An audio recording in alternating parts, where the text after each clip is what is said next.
One way ANOVA with repeated measure parametric test है और ये तब अप्लाई होता है जब पैरामेट्रिक टेस्ट के तमाम अजम्पशंस पूरे हो रहे हों। इसमें एक डिपेंडेंट वेरिएबल होता है इंटरवल और रेशियो लेवल का, जो कि कंटिन्यूस लेवल के ऊपर मेजर किया जाता है। इसमें एक इंडिपेंडेंट वेरिएबल जो कि नॉमिनल लेवल का होता है, उसमें डिफरेंट रिलेटेड ग्रुप्स और मैच पेयर्स शामिल होते हैं। इसमें तमाम ग्रुप्स में सेम पार्टिसिपेंट का होना जरूरी है। According to Mauchly test of sphericity, difference between all the combination of group के दरमियान इक्वल वेरिएंस होना चाहिए। तो इस एग्जाम्पल में स्टूडेंट एजुकेशन और डिपेंडेंट वेरिएबल रिजल्ट है।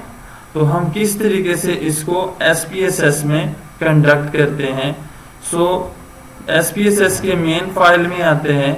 यहाँ पे आप देख सकते हैं हमारे पास 3 तरह के रिजल्ट हैं, first result, mid result and final result. Analyse पे क्लिक करना है। यहाँ पे एनालाइज, और एनालाइज में जनरल लीनियर मॉडल और यहाँ पे रिपीटेड मेजर। तो ये हमारे पास डायलॉग बॉक्स आ गया।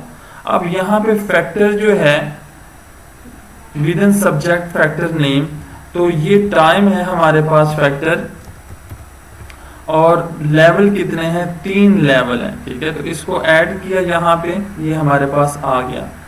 मेजरमेंट नेम क्या है कि जो मार्क्स ऑब्टेन है, हम देखना चाहते हैं ऑब्टेन रिजल्ट, तो हम यहाँ पे लिखते हैं अंडरस्कोर और रिजल्ट और इसको ऐड कर देना है। ठीक है, इसके बाद डिफाइन के ऊपर क्लिक करना है। अब डिफाइन में यहाँ पे आप देख सकते हैं हमने फाइनल रिजल्ट, मिड रिजल्ट और फर्स्ट रिजल्ट, इन तीनों को यहाँ पे सेलेक्ट किया और इंसर्ट कर दिया, तो ये बाय नेम यहाँ पे आ गए। अब फर्स्ट के ऊपर हमने यहाँ पे प्लॉट के ऊपर क्लिक करना है और प्लॉट में टाइम को हम ओरिजिन एक्सिस के ऊपर यहाँ पे इंसर्ट किया और ऐड किया। आप सेपरेट लाइन में भी इसको देख सकते हैं और इसके साथ कंटिन्यू। सेकेंड ऑप्शन के ऊपर क्लिक किया और यहाँ पे टाइम जो है इसको डिस्प्ले मीन के बॉक्स में इंसर्ट किया।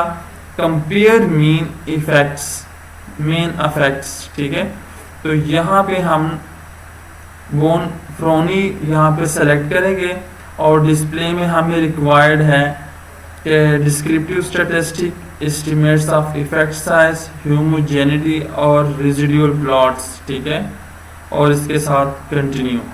ठीक है, इसके बाद सेव में देखते हैं। सेव में रेजिडुअल में हमें स्टूडेंट आइज चाहिए, तो इसको सेलेक्ट किया। आपको कोई और चाहिए तो उसमें से सेलेक्ट कर सकते हैं एंड कंटिन्यू, और इसके साथ ओके।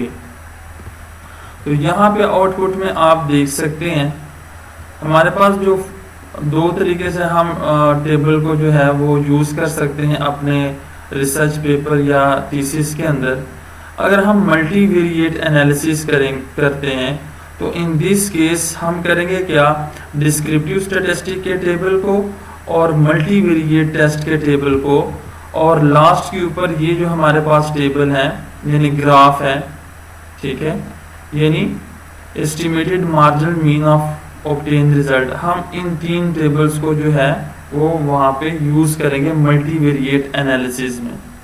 ठीक है, तो यहाँ पे आप देख सकते हैं डिस्क्रिप्टिव के स्टैटिस्टिक के टेबल में यहाँ पे मीन जो है वो फर्स्ट रिजल्ट, मिड और फाइनल का यहाँ पे शो हो रहा है।